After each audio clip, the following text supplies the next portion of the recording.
Harry, and look, today's Labor Day. Today's a holiday, so everyone's looking to relax, maybe relieve a little bit of stress. But you know what? We've got work tomorrow for a lot of people, so they may get right back onto that stress train. So one great way to relieve stress, and Lee's going to help us out here with, is QiGong. So Lee Holden here, a master of QiGong. And Lee, for the folks at home who have maybe never heard that before, how would you best describe that?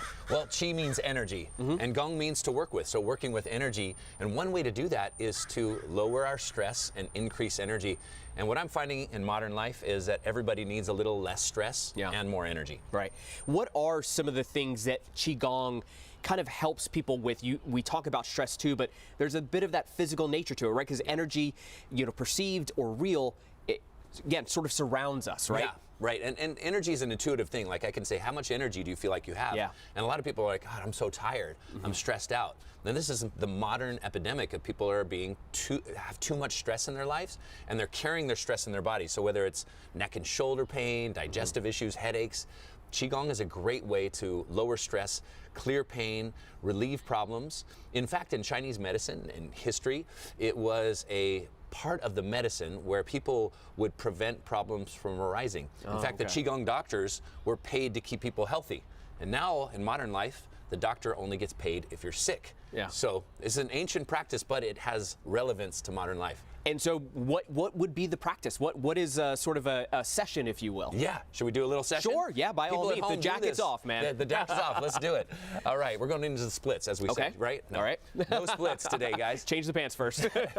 This is an accessible, easy to follow exercise practice. Okay. And you can do it just in a couple minutes right at your own desk or wake up in the morning to energize your body. This one is called spinal cord breathing. Okay. And what you're going to do is bend your knees, and you're just going to inhale and look up. And then exhale, round your back, and chin goes down towards your chest. You're trying to move all the joints in the spine. And they're saying sitting is the new smoking because sitting creates a lot of health problems.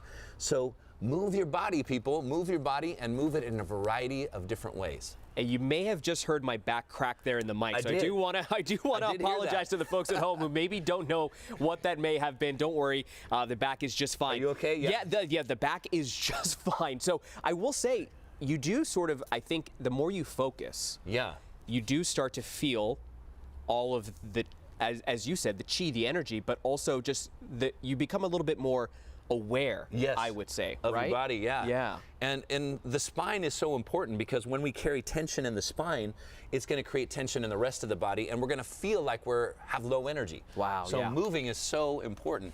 Where do you carry your stress in your body? I feel like I oftentimes carry a lot of the stress in my neck, that upper shoulder region. Yeah. So there's lots of ways in QiGong where we'll relieve tension, stress, and tightness.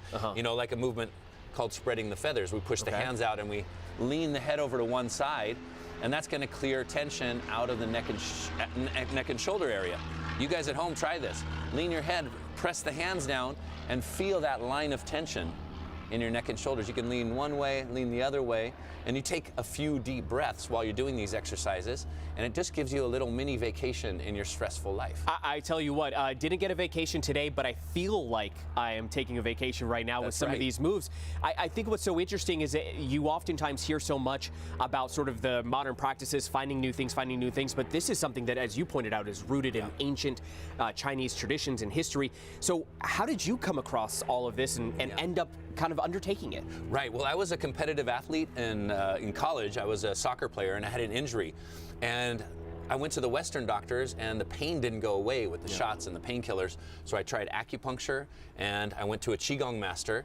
And it was only in 2 or 3 sessions with this guy that I felt amazing. And I was like, why aren't more people doing this? Yeah. So it was getting me out of pain. And then when I graduated, I went to Asia. I did about 12 trips to Asia, wrote books for QiGong masters. And then I was like, how are my friends at home going to benefit from this? And that's what I did. And real quick, where can people go to find out a little bit more about QiGong? Oh, thanks. HoldenQiGong.com. And QiGong is QiGong. QiGong. Awesome, Lee. Thank you so much for helping us out this morning. That was great. Thank you so much. I really appreciate it. Thanks, guys. We'll see you after the break.